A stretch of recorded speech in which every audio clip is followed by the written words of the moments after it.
Smoking is the number one cause of preventable death in the world today, and yet tobacco still remains highly accessible. Now, on Health Matters, we talk to boots on the ground trying to make a change.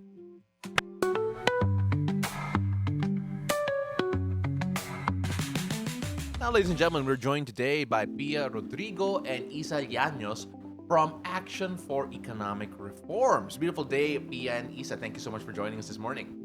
Beautiful day. All right, so let's start off first with why you're here. We're talking about smoking. We're talking about the campaign called the Tobaccoff Now, a film festival boot camp that happened last August, I believe, 11 to 15. When we talk about this campaign in particular, what did you guys girls try to achieve? What was the goal of this particular boot camp? The Tobacco Off Film Festival Booth Camp is actually the coming together of creative young Filipinos and health advocates such as us to create stories and films that forward our move for a healthier and tobacco-free generation. So this is actually led by a group of public health advocates such as Action for Economic Reforms, Social Watch Philippines, Health Justice. So we're a group of civil society organizations, and we came together with students who are taking communications and film programs to share experiences so that we can inspire them to create movies for this film festival. Yeah. So, tobacco-free generation, your goal is to keep kids tobacco-free, right? Yes. Yes. So, do you work with a community of Filipino youth advocates? Can you tell us more about this? Actually, there are, how many is that? 5 to 6 groups of students. Actually, these are students from Luzon, and we also have participants from the Visayas regions who are very passionate about filmmaking. And we share our experiences in the campaign, such as our moves for policies, particular on say right now e-cigarettes and vaping, for them to create stories, or for example to narrate or illustrate how the issues on tobacco and e-cigarettes is impacting the youth, and to of course inspire, for example, our government, our legislators to act on them. Pia, when we talk about the problem of smoking for the youth in particular, minsan nagugulat yung mga tao that we're addressing the youth. People, at least, older people probably don't assume that, is it a problem talaga with the number of youths involved in smoking, either tobacco or vape? I know it's called tobacco off, but then I believe the clarification was made na hindi lang tobacco yung issue, it's also vaping, if I'm not mistaken. Yes, actually, specifically for vaping, we're very, very concerned about how many youth are getting into it because it's very alluring for them, no? If you look at what a vape looks like, the marketing, the packaging is very fun and friendly. There are cartoon characters, there are bright colors, and the industry actually does that to attract the youth as a market. And it's working. In the most recent Global Youth Tobacco Survey, 1 in 4 of Filipinos aged 10 to 14 have ever used an e-cigarette. So that's very concerning. If you look in our schools, there are so many kids, not just teenagers, but actual children who are using e-cigarettes. So for us, the shift really has to be focusing on how can we get the youth to not fall into this addictive behavior, because it's also actually a gateway into other forms of smoking, like cigarette smoking, and even illegal drugs. So, it might seem very harmless, but it's actually harmful. And that's what we want to emphasize, that vaping is not cool and that it's not safe for the youth, even if it's marketed to be cool and to be safe. Issa mentioned a while ago that one of your objectives is to inspire the government to act upon this issue. So what are the new LGU measures that you're actively pushing for, or what policies do you think need to be changed in the Philippines surrounding cigarettes and vaping as well? Right. Well, the most successful, I think, tobacco control measure around the world is really higher taxes. So Okay. when we raise excise taxes on tobacco products and vape, the goal is to make it more expensive so that consumers will consume less, no? And in the Philippines, we are actually considered a global leader in tobacco taxes. We were able to drop cigarette smoking consumption from 29% in 2009 to 19.5% in 2021. So that's a third that was actually dropped, and so many lives saved, no? And with the youth in particular, they're the ones who are most sensitive to these price changes, which is why they're the ones who don't start smoking because of the price barrier, no? So I just wanted to present that that's our most successful tobacco control measure, and the WHO agrees it's the most efficient, no? But here in the Philippines, it's actually being rolled back, or there are actually threats or attempts from the Congress, from the House of Representatives, to lower tobacco taxes. So in the Congress, in February of this year, there was actually a bill passed, House Bill 11360, which proposed that the annual increase of tobacco taxes, which is 5% every year, be lowered.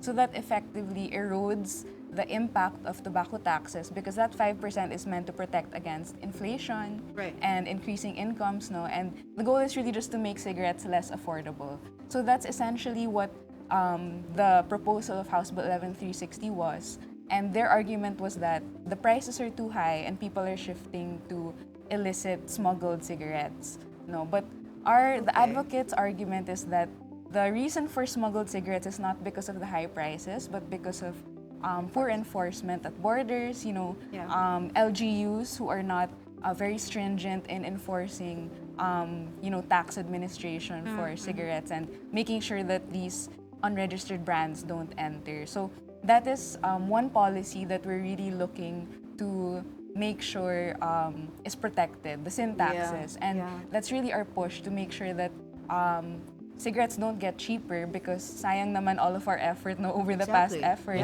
of the past decade that we were able to save so many lives from smoking. It's really interesting kasi syempre when we talk about legislation like that in particular, diba? Some people also tend to separate cigarettes from vaping simply because sinasabi nila that the misconception is that vape is water vapor. In a way, kaya nga vape, diba? Yeah. But when we talk about the differences, or at least how it's treated separately, do you think, or do you feel that that is another step that needs to be taken to identify, or at least put on even ground, yung cigarette smoking and vaping? Yes, actually, to complement what Pia mentioned when it comes to policy, another policy that we hope would be more in line with our campaign, with the campaign of us health advocates, is the vape law of 2022. So, contrary to how it's phrased as a title, as a policy, it's supposed to be a regulatory law, because it's called the vape law. However, when it comes to the provisions, it's indicated there that they wanted to lower the access of the youth from age 21 to 18. So this kind of provision is something that we want to push back from, and or if there's an opportunity to amend it, because it is obviously not a regulatory measure effort to protect our youth from the harmful use of vaping. Another thing about that is what also Pia mentioned, that under the vape law, we couldn't strongly enforce the flavor ban, because as she mentioned, flavors and even the packaging are one of, or few of the elements that make it enticing to the youth. yeah. So we're hoping that in amending this vape law, we can impose stricter regulation, whereas to limit it to not to flavors that are not enticing, such as for other countries, they just put menthol and the actual tobacco flavor, and also avoid these very colorful packaging. So we're hoping those are the policies to somewhat level the ground when it comes to regulating vape and tobacco. We were talking about that off the air, diba? The flavors, the packaging, it really makes it so exciting. Parang may cool factor siya. I guess that's the reason why young people are so into vaping kasi parang feeling lang, oh, I'm in, diba? And the whole barkada is into vaping as well. Guys, being cool is overrated, ah.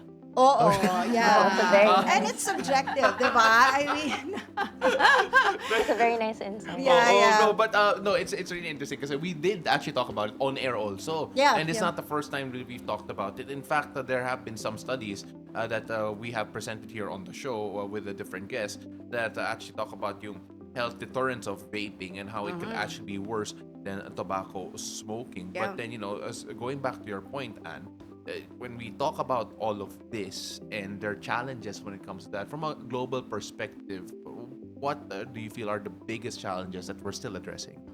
I think right now, no, the shift towards vaping is really the biggest challenge.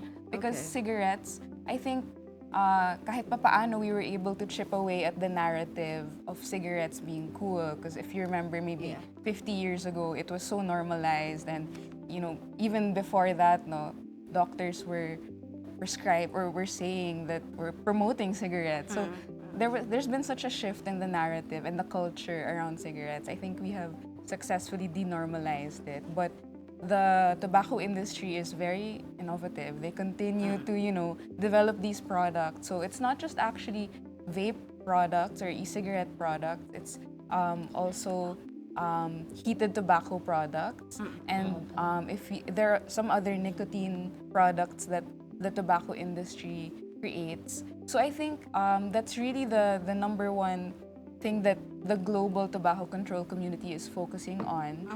As we mentioned earlier, is combating the industry tactics to target the youth and to market towards the youth. And in a lot of countries, they've actually made some really big strides. No, I think one limitation is that e-cigarettes are such a new product, or they relative to cigarettes. I mean, it hasn't been around for as long. So we of course had to gather data. Yeah.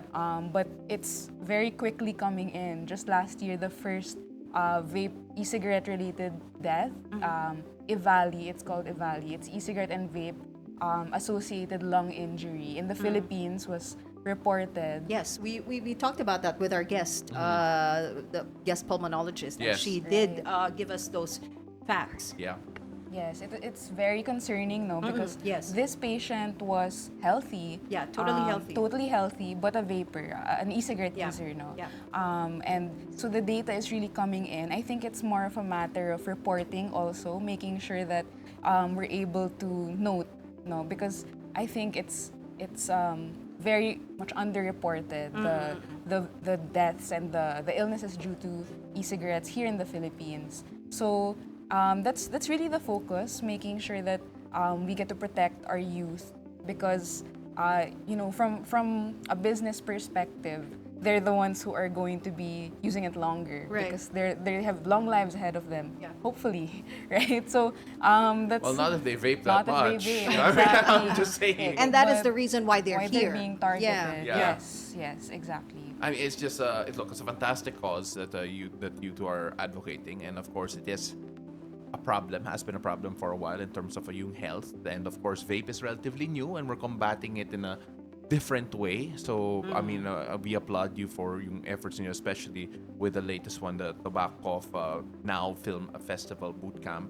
But right now, Anne, we gotta wrap things I up. know, And I wish we normally, had- we do something here. Yeah, in I the wish show. we had more time. This is a really good discussion, but maybe we can guest you again in the future. But our show is called Beautiful Day, so we're gonna ask you what makes your day beautiful. Let's start with Issa. Okay, so I think for me, what makes my day beautiful is, for one, a smoke-free day A smoke-free and a day. tobacco-free day, whether that's from traditional cigarettes or the scent of an e-cigarette or vape, because I think one insight that we have is that just because other people choose to, let's say, vape, they shouldn't have access to those who prefer not to. All right, well said, Pia. I guess what makes my day beautiful is being around fellow advocates and really hearing their stories. It's part of why we love what we do so much in the public health space, and being able to share it also with other people. All right. That's fantastic. Thank you so much for coming on and sharing more about this. Of course, it's always a hot topic, especially online when we have a guest talking Yeah. about vaping and cigarettes in particular. So again, really appreciate you coming on. Thank you so much. So that is Pia Rodrigo and Issa Llanos. Thank you so much for coming on.